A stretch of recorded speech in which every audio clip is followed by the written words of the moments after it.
So hello and welcome to this afternoon's conversation launched by the Museum Group.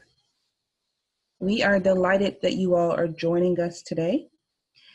We have two very special guests with us, and one is an actual member of the Museum Group, Bob Beatty from the Lyndhurst Group, and Richard Josey from Collective Journeys. Today's conversation will be focusing on diversity and inclusion, new norms, new conversations, and accountability. As we're sharing, if you're just joining us, please do mute your audio by clicking on the microphone and making sure that you see a red line over it. And then if you are sharing on your video, please do mute it during the first part of the conversation, and you can unmute during the second part when we do questions and answers. This conversation will be led in part through Bob's leadership, and we will enjoy Richard's commentary as we go forward. Thank you so much for checking in with TMG, and we look forward to engaging you for the next few minutes in this conversation around diversity and inclusion. Thanks.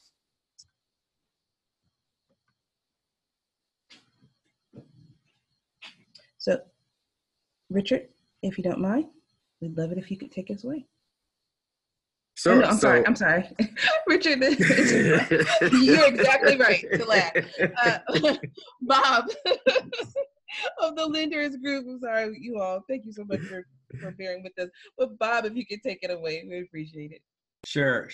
Thank you guys, everyone for joining us. And I want to give a little shout out to a couple of my students from Johns Hopkins. Thank you for joining us today. I'm Bob Beatty. I'm a new member of TMG, but some folks, or many know me. I spent more than a decade working at AASLH and did a lot of these types of seminars and such. And so when we sat down to talk about a contribution I could make, one of the things that I thought about was talking a little bit more on an issue that I think is one of the most pressing issues in the field of museums going forward, and that is diversity and inclusion.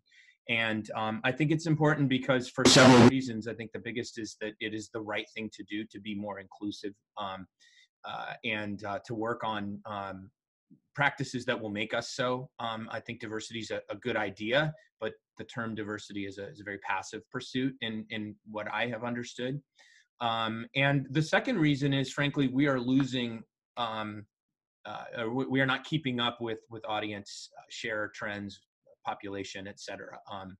If you look at around you at any meeting of staff members, you're going to see that we do not reflect the racial ethnic diversity of the nation or of our population, a lot of times of our communities, or we don't always reflect that. So there's a practice of intentionality here. And so one of the things that I love about our businesses in our field is how collegial we are. And so Richard's a friend of mine, Richard Josey, who started a firm with this very idea in mind. So I thought I proposed, and I'm happy that my colleagues at TMG agreed that we would do a little bit more and talk about diversity and inclusion in this forum. So welcome everybody. And Richard, I'm gonna turn it over to you. I guess we'll just kick it into the video, correct? Yes. Okay, let's do the video. Cue up the video, Paul.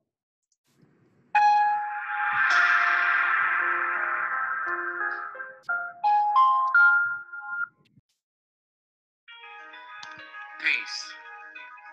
I'm Richard Josey of Collective Journeys. And over the next few minutes, I'd like to share with you our vision of a new norm. Imagine a place unlike any other. A place where diversity is embraced. Where you explore new ideas. Where you just be you with no apologies. The kind of place where you go to see where we come from, where we are now, and uncover who we can be. Imagine your museum or your historic site being that kind of place. We believe you have the power to be that place we speak of, to show people the kind of world we can live in, to help create new relationships, to break down barriers, to create a new sense of community, to build a new collective energy that propels us all to consider what it means to be a good ancestor and challenge us to act in a good way. Are you interested? Here at Collective Journeys, we use a variety of research and techniques to aid you in helping guests create a new reality where past assumptions and beliefs become history and guests become part of a revitalized community that values in words and in deeds the gifts of diversity. Let's start a movement.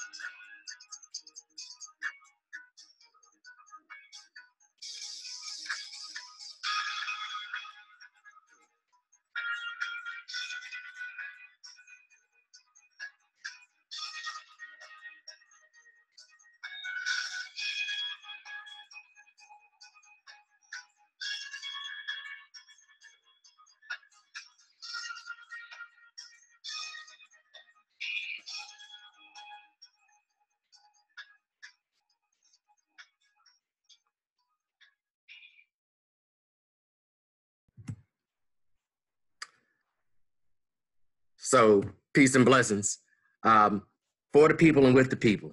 That's what we angling for.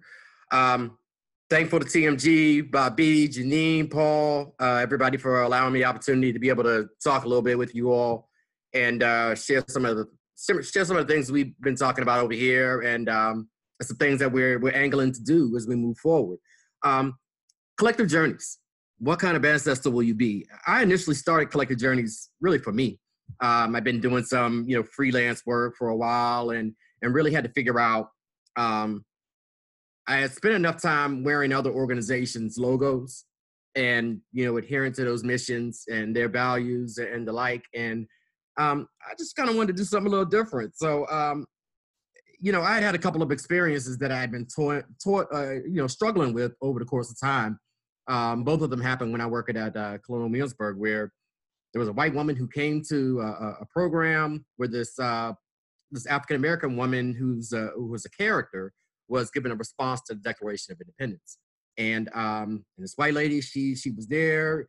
I remember looking at the back of her shirt, and the back of her shirt had the Confederate flag, posted across it, and it said, "South shall rise again." Now, I was on duty and I was watching the program. I was a manager at the time and I was a little concerned. I said, okay, I don't know what's going to happen. It's the end of the scene. The character is walking off the stage and this, South shall rise again lady is walking up towards our character at a brisk pace, wanting to catch up with her. And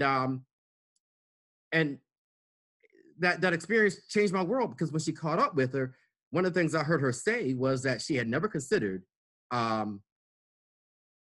what the Declaration of Independence would have meant to people unlike herself historically. That was an eye-opener for me. Another incident that happened where we were doing a program and inside one of these little homes in Williamsburg, we had this two couples that came in. It was a black couple from up north, a white couple from down south, and at the end of the program, they exchanged phone numbers and exchanged emails and kept in touch. And it made me realize the power that museums and institutions have, not just in terms of telling historical stories, but we can also be a venue for creating new relationships, ultimately, potentially creating new communities. So what kind of ancestor will you be? Dave Lewis, elder from the Dakota community when I was working in Minnesota. We were in this big meeting and we were trying to figure out, what the next steps were going to be. And there were so many, differing, opinions at the table. And at one point he stood up and he said, we all have to consider what kind of ancestor will you be? And that blew my mind. And it set me on this course of putting everything together. It put me in contact with other people and listening to other people and other names to really start to really get to a point of understanding what we in our field can do, not just in terms of helping people intellectually, understand, what the history is, but how do we help them dream? How do we help them see and define a new norm that speaks to the type of future that we want to create? looking at the next slide, when I think about, trying to create that new norm, it started with interpretive planning, community engagement, learning and development, and then it really, to frame it out a bit, diversity, equity, inclusion, accessibility, all of these things have to take place. And Chris Taylor who's now the Chief Inclusion Officer for the state of Minnesota, he once told me something that when we in our institutions are trying to affect change, we have to take a little time to make sure we take care of who we are, what we think, where our minds are. And so that's how I really started to dig deeper into sort of diversity and inclusion. And the way that I've started to frame this out, and this isn't new, I've gotten it from a couple of other people, is to look at it in two different categories. There is the me. It's just me as an individual and what I need to do in terms of bettering my cultural competency. And then there's the we, whether that's at an organizational level, or a family level, or a department level. These things are really important and have been important to me in terms of how to frame this out. The me and the we, both of them are important. Oftentimes, we put more attention on one than the other. So I've worked with enough folks to know that there's, a lot of talk about how institutions need to change and how organizations need to do things different. But within that organization, there are also individuals that need to do some work, some self-care. And so that's part of one of those core sorts of things that I've been looking at.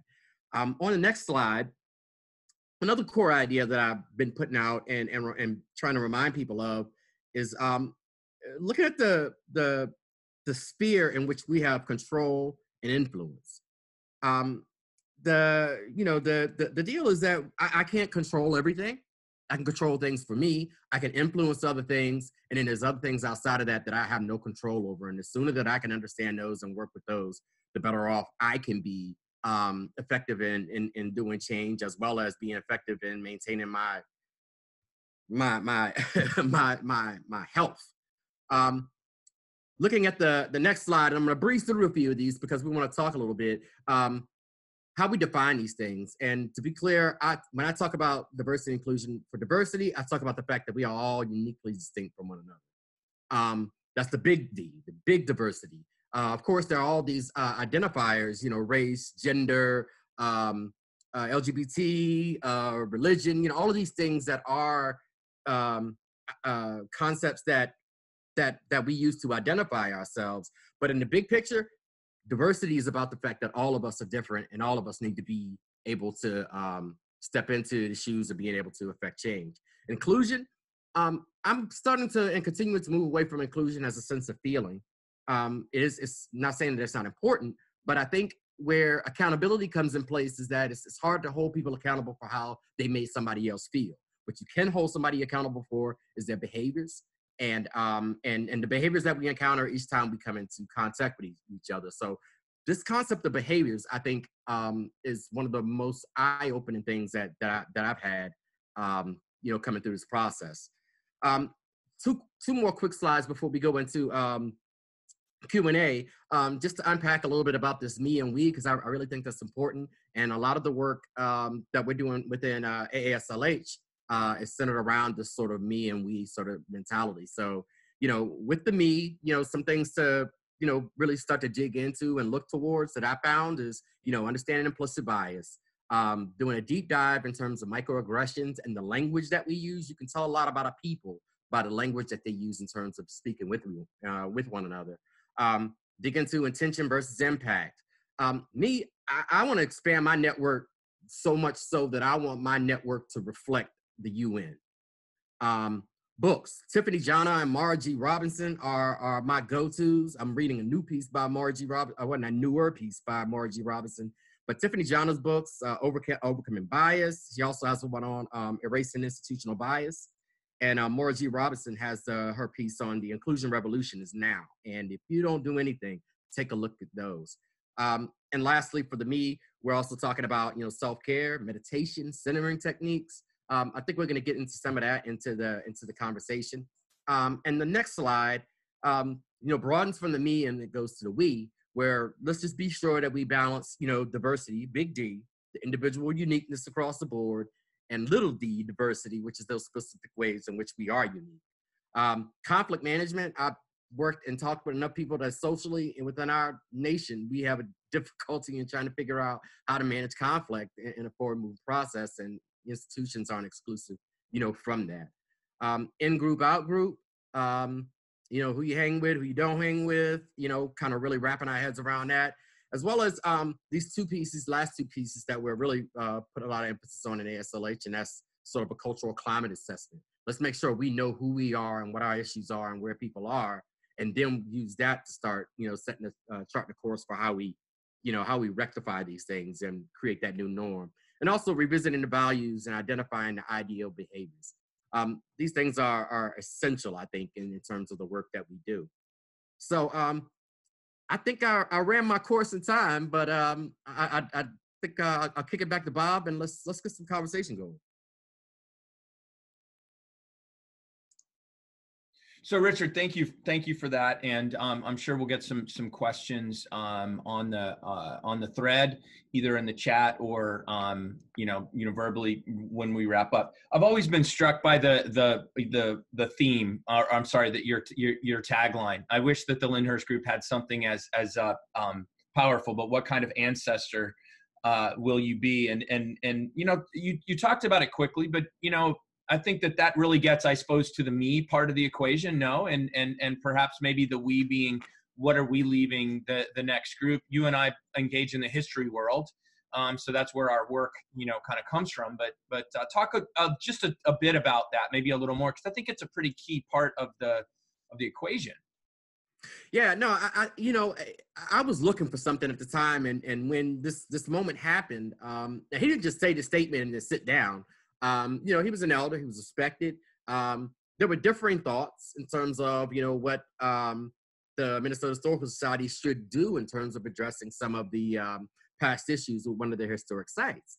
And so everybody, we Dakota peoples, just like Black peoples, just like, everybody else, like we aren't talking about monolithic groups. And so when we're sitting at this table and there's all these different, thoughts and opinions and feelings, all of them valid. When this elder stood up and he said that, and he connected it with the 7 generations principle and understanding that every conversation that we have will last us for 7 generations. We spend a lot of times in our conversation saying, in these conference rooms or board meetings, this ain't rocket science. No, it's not rocket science, but it's just as important. We are talking about our ability to impact not just how we feel and where we are in the moment, and not just our kids, but a whole generation that comes afterwards. And lately, with this sort of statement, there's been, I guess, some concerns by, feelings that, when we talk about ancestry, it's the idea, well, I don't have kids, and, or in my relationship, we won't have kids. It's like, whoa. First of all, let's get away from the Western concept of ancestry being something that's, bloodline. You and all of us right now, 6 generations from now, collectively, we will be ancestors to those people, regardless of, whether you have children or not have children. And so this is about all of us. This is about a collective journey that we all have to be on. And, we gotta figure out how we have some new norms and some new conversations so that we can become a collective, and legitimate. Let's talk a second about that, the next part. You've mentioned new norms for a while now. You've mentioned, sort of measuring impact and behaviors and stuff. So, quickly, for those of us who want to be more intentional in practice or want to do this, I know you have a cultural climate assessment through Collective Journeys, but, what can we do? What are some strategies that we might, sort of put into action professionally or even personally at this juncture? But not because I'm asking you to help us shortcut anything, but where do we start? Those that are interested in doing this. And then if they want to get more engaged with you or with the other work, what does that look like? So I think that, the way that we've been starting to frame this out is that, it begins with a cultural assessment, cultural climate assessment. Where are people in terms of their feeling of being included, their feelings in terms of what diversity looks like. I think the way that I've started to frame it is let's understand where what our current state is. What is the state of affairs right now?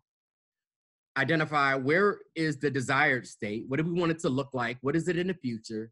And then let's identify the behaviors and check the values that take us from that current state to that ideal state. This thing is also, and what's getting funky about it now is that what I've been saying is that just like if you have somebody who's late to work, after a certain point in time, if you're late or you no call, no show, you will be terminated. So we have to get into the same mindset of thinking of, diversity and inclusion is not, sort of this feeling that we want people to have, but it's really got to ground into how you conduct yourself as an individual, or how you conduct yourself as an institution. And if you're an individual and you come into the job and you're doing all this offensive stuff and it's against the behaviors, then you should be terminated. And I think we have to be comfortable in saying that, because everybody has to be accountable from the top down in how we relate to each other in the environment that we want to create. So yeah, it's really about looking at the current state, desired state, identifying what are those behaviors, what are the metrics that we're aiming for, and then an implementation plan. How do we implement that? I like to talk about what training sessions are needed, what workshops are needed, or anything of that nature. I don't really like to talk about those until I understand the tone within and amongst the institution and amongst the folks. Otherwise, we shoot in the dark, and I've seen enough places, just do D&I stuff without any thought as to what are they improving. Are we placing the right resources? Are we placing the right emphasis to make improvements for the betterment? Or, forgive me as I say this, but sometimes, there's times when I've seen things have been done, we're either checking off a box or we're just creating these, self feel-good moments. And, I just try to be careful of those. So we want to say, this is Janine chiming back in, and we want to say thank you, Richard, and thank you, Bob, for helping us engage with some really dynamic concepts. Richard, you have actually kind of taken us on a voyage through your introspection and inviting us also to reflect on that interesting dynamic between what are we, the collective we, what are we compelled to do around diversity and inclusion, and then how do our individual behaviors and mindsets influence how we make decisions in that space. And thank you so much for sharing a little bit of your history and being vulnerable about the things that you saw in your workspaces, both at Colonial Williamsburg and kind of your, it seemed to me that you were really willing to grapple with your understanding of whiteness and how that might play out in a really dynamic situation, and moving right on through to reconsidering perspectives with ancestors and indigenous communities, people of color, and how we can move beyond monolithic understandings of communities and really think about a dynamic new norm that we want to set. So we really appreciate that. And Bob, thank you for helping us start to really think about these questions and how it relates to the real actions that we can take out in the field. In fact, that brings me to my first two questions and this can be a conversation between both of you. But the question that was entered into the chat was asking if we could grapple with the notion of allies. But could I ask just one more question to kind of help us lead into that? You've actually mentioned several times in your conversation of how do we define the new dream? You talked a lot about thinking about the desired state and how do we move into the desired state and defining a new dream. I'd really love it if you could share if there's an example of a field-wide effort or any exemplars you might say of organizations that have really, organizations or individuals who have looked at pushing us into a newly defined norm as it relates to diversity and inclusion. Yeah, actually, I just had a conversation. One of my closest folks, her name is Brianna Joyner. She's actually out in Minnesota, the Minnesota Historical Society. I heard a rumor she may be doing much more sort of diversity and inclusion work there. I think she's on to something because she kind of connects these sort of behavioral science to this idea of the ideal, the new norm. And so in one conversation that I had with her, I think one of the things that she's been kind of talking about, doing there. And first, let me go back. I have yet to come across any historical organization that's kind of doing this work. There's a cancer center in Ohio that actually partnered with the Deloitte Institute and actually came out with behaviors in a pamphlet. And it's just beautiful how they packaged it in terms of, identifying the behaviors, connecting those behaviors, not as something separate and distinct, but being part of the performance management that happens. And I hear Brianna kind of thinking along those same lines out at the Minnesota Historical Society. Give me a second. I'll actually find what cancer society that is, because I've reached out to them just to kind of dig a little deeper in terms of, what exactly their processes have been. Thank you for that. And Bob, yeah, if you could chime in about that second question we were trying to grapple with, that notion of allies. Oh yeah, allies is it's so funny. Two things that Richard said today. I did a training. I did a big time something. Like we went out. It was like a retreat, 2-3-day retreats on this back in the early 2000s, and it was the first time I heard terms like intent versus impact and privilege and allies and all those things. And this, I mean, it reminded me, and I think that's the key in this, thinking about action. I was going to put a bow real quick on the first question, which is who's doing it well. And Janine, I'd say, I think a lot of us are doing our best. Institution wise, I think that what I see is I don't see that it is necessarily taking hold, but where it's going to really start, I think, and I felt this way, and this brings it back to the ally part, is with the me part of it. And that's what that training did many years ago. And I'm not saying I'm a warrior here at all. I've stopped and started and sputtered and failed with this way more than I'd like actually to admit, but I recognize right now it is so important to us all. And I feel like this is our moment in terms of museums with what we do. If we can be much more practiced in inclusion, I think we have a big role to play. And some of that is allyship, but I want to say real quick that I don't like the term allyship. Sometimes, Janine, it makes me uncomfortable because in some ways it makes me or the term makes it seem like we are like a savior in some way. And really, I think allyship is sort of taking a little bit of a back seat and still supporting it at different times. There are moments I will speak out. A lot more moments I'll do it privately. In a way that allows people to save face, and I don't always do that either. But and if I could say something real quick about that, because I just read something a couple of days ago, and I can't think if it was a Harvard Business Review, but it was somewhere that was reputable, where they said that the next wave, the future, is going to be really dependent on how we address allyship with a level of importance, because in many ways we all are allies to groups that we don't identify with, and so how we take care of that, and there's some people who are, I'm an ally for one thing but I'm not for this. Like, how do we get allies to begin to see themselves in an alignment with an identity that may not, you may not agree with it, but there's certain behaviors that speak to how you act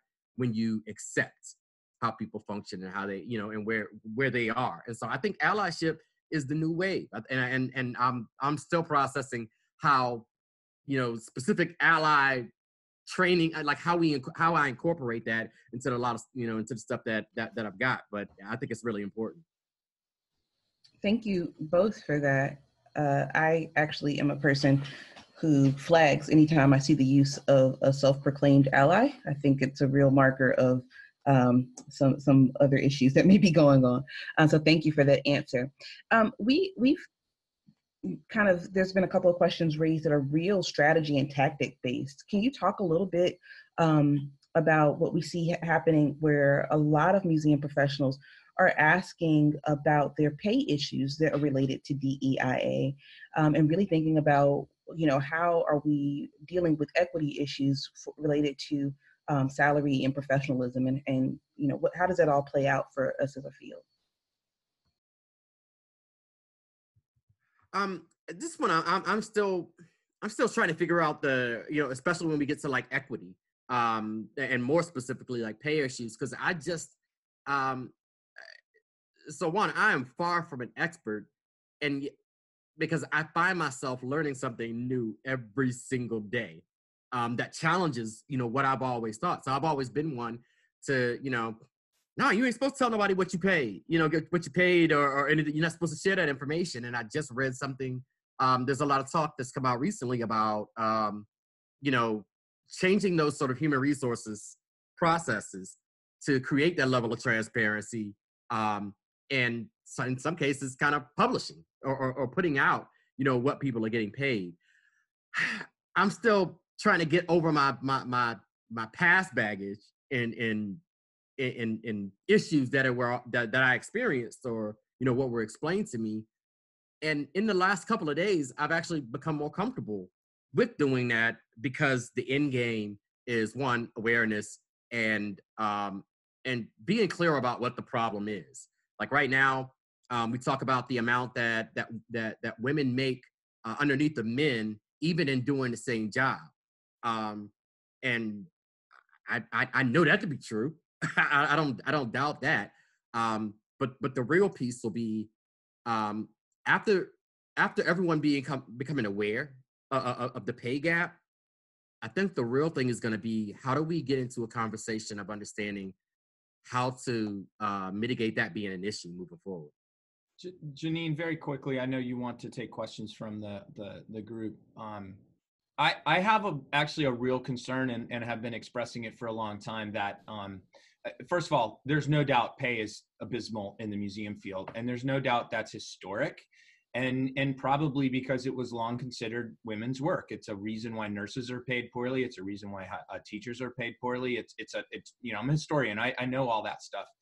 I will tell you that is a really, really, really huge issue that we all have to deal with in our own ways. But I always have a problem when it gets rolled into the diversity and inclusion discussion. I really do. I think the issue is that where we fail as a field, and this is Bob speaking, by the way, this is not TMG, and it may not even be Richard, but it is Bob speaking.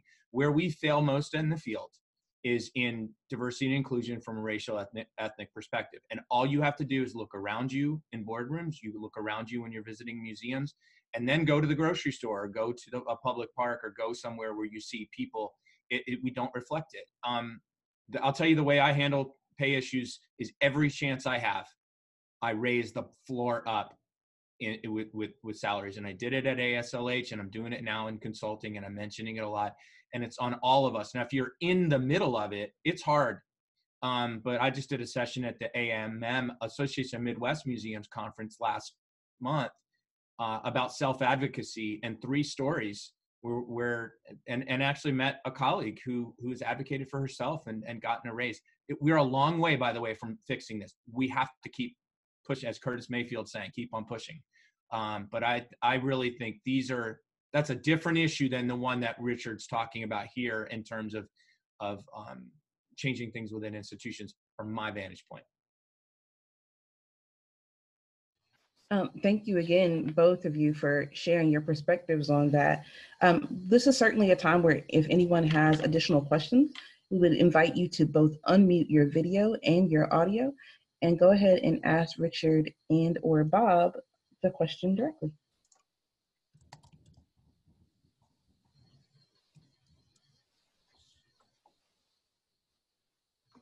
If no one asks a question, or as they're waiting, real quick, I grabbed my book where I have a chapter on inclusion, and going back to the allyship piece, Janine, that you asked while we're waiting on someone to ask.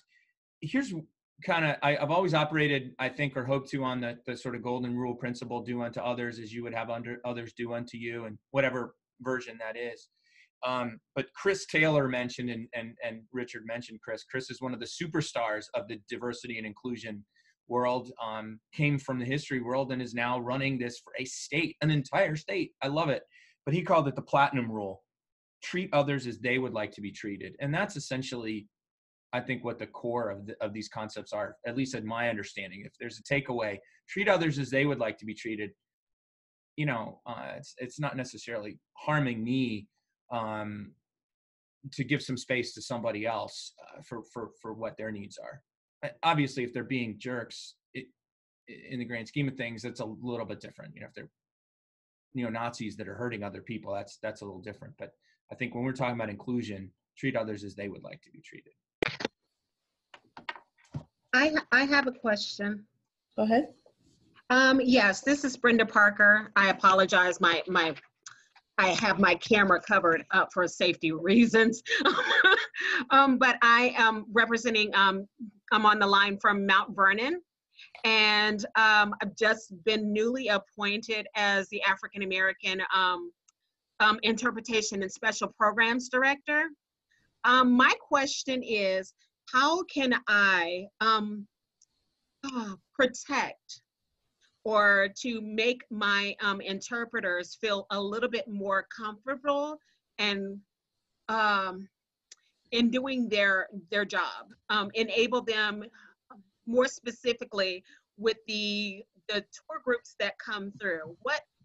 Are there any ways that I could have the tour guides or even this institution give out a list of etiquette, how to engage somebody in first person interpretation, things not to say, things not to do, because I'm finding that we have an awful lot of inappropriate behavior and a lot of inappropriate comments that are harming the persons that are here doing first person interpretation, more specifically people of color.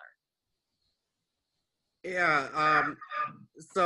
Hey, Brenda, good to see you. So one thing that I picked up in some conversations with my good folks at the International Coalition of Sites of Conscience is this idea of non-negotiables. What are the things that absolutely we are just not going to negotiate with the public? I have I know you know how to contact me, but I'm going to give some contact info here later on as we close this out. And but we can definitely have a conversation offline as to what those non-negotiables may look like. All right. The one thing that I'm reminded of is that I've seen some folks at institutions sit down and try to write these non-negotiables, and it's like this really long list. And it's like, wait, the whole concept behind this is to, have a shortened list, yes, and expand our comforts. And so I think there's some interesting ways in which how you could set up guidelines and expectations without making a demand. But here's the expectations of the best way for us to enjoy this experience. Use I statements. If you're responding to something, speak from your personal belief, not what you saw on TV about Black people. Like those sorts of things that I think help set the stage. Because otherwise, we still got visitors coming to sites and seeing women and calling them all kinds of names and having these weird sort of sexual expectations. And I just think that, the more of us who are, when we're engaging with the audience, we're setting a tone up front as to, what's going to make this experience work, not just for you, but for us.